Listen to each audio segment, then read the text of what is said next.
Mga igsoon, isgutan nato karon ang kahimtang human sa kamatayon sa tao. Kita sayod nga nagkabangi ang atong mga prinsipyo ug baruganan bahin niini. Apan akong ipaambit kaninyo mao ang pagtulun-an nga gitudlo sa simbahan. Kitang tanan sayod nga lumalabay ra gyud kita nining kinabuhi-a. Matud pa sa Hub 4:20, dunay imong gikaistorya sa buntag pa, apan wala ra maabti og kahaponon, siya nalawala na. Basta wala gyud makapugong sa atong kamatayon. Apan human ini atong kamatayon, unsa may mahitabo, kitang tanan moagi sa gitawag nato og paghukom sa Dios. Ug kana nga paghukom sa Dios, gitawag kana og individual judgment. Nga diha sa individual judgment, ang kalag moatubang sa Dios. Ug pagahukman ang maong kalag base sa unsay nabuhat sa tao sa iyang lawas sa buhi pa. Kaya ang basihan sa Dios diya sa paghukom sa tao, kung unsa man ang atong nabuhat, maayo o daotan dinhi sa kalibutan. Nana sa sulat ni San Pablo, sa iyang kapitulo 2 sa Roma, versikulo 6. Busa iagad sa Dios kung unsa atong nabuhat, maayo o daotan dinhi sa kalibutan. Sa to pa human sa kamatayon sa tao, hukom. Na sa Hebrehanon 9:27, nga kinahanglan ang tao mamatay sa makausa, ug tapos tiini siya pagahukman. That is individual judgment. Now, niining individual judgment, ang kalag, makadawat sa ganti o silot. Una, kung siya maayo, ang iyahang mga gawi o binuhatan samtang buhi pa, siya hatagan sa Dios o kinabuhing dayon. Roma 2:7. Pero ang kalag, nga takitaan nga nagkadabuhing dautan samtang buhi pa ang lawas. Mahidangat siya sa gitawag og silot sa kalayo nga way pagkatapos. Iklaro na diha sa ihang kapitulo 12 sa sulat ni San Lucas, versikulo 45-46. Na siya tagod-tagoron kung siya maabtan ang usa ka sulugoon nga wa magmatinumanon sa unsay kabubuton sa galon. Apan dunay lain nga dapit diin ang Dios mipahamtang og silot nga diutay. Dunay parusang magaan.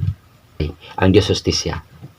Dili siya mo silot nga labaw sa salaon nga nahimo sa tao. Ug mahinungdan, dunay paglinis, pagdalisay sa kalag. Una pa siya pasakon ngadto sa langit.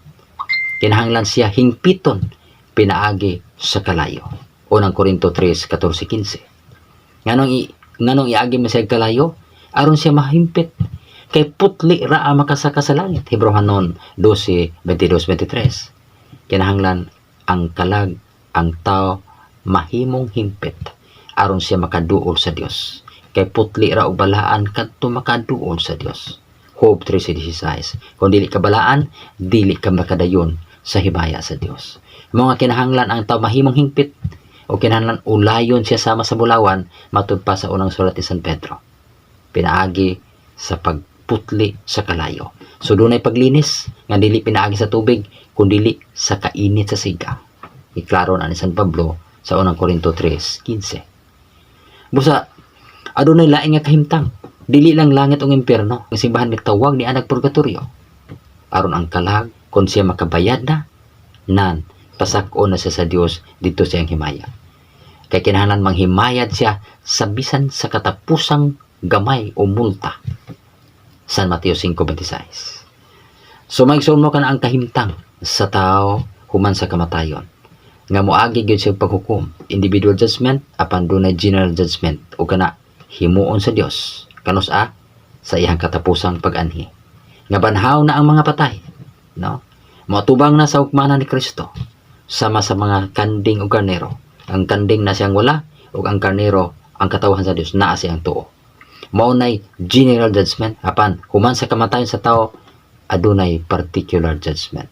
Makadawat ang kalag sa ganti ug silot base sa unsay nabuhat niya maayo o dautan dinhi sa kalibutan.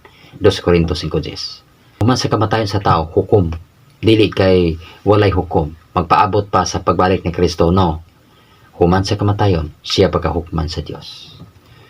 So magsun mo kana ang atong pagpaambit nining atong pagtulun-an unsa ang kahimtang sa tao human sa kamatayon. So God bless sa atong tanan og maayong gabi.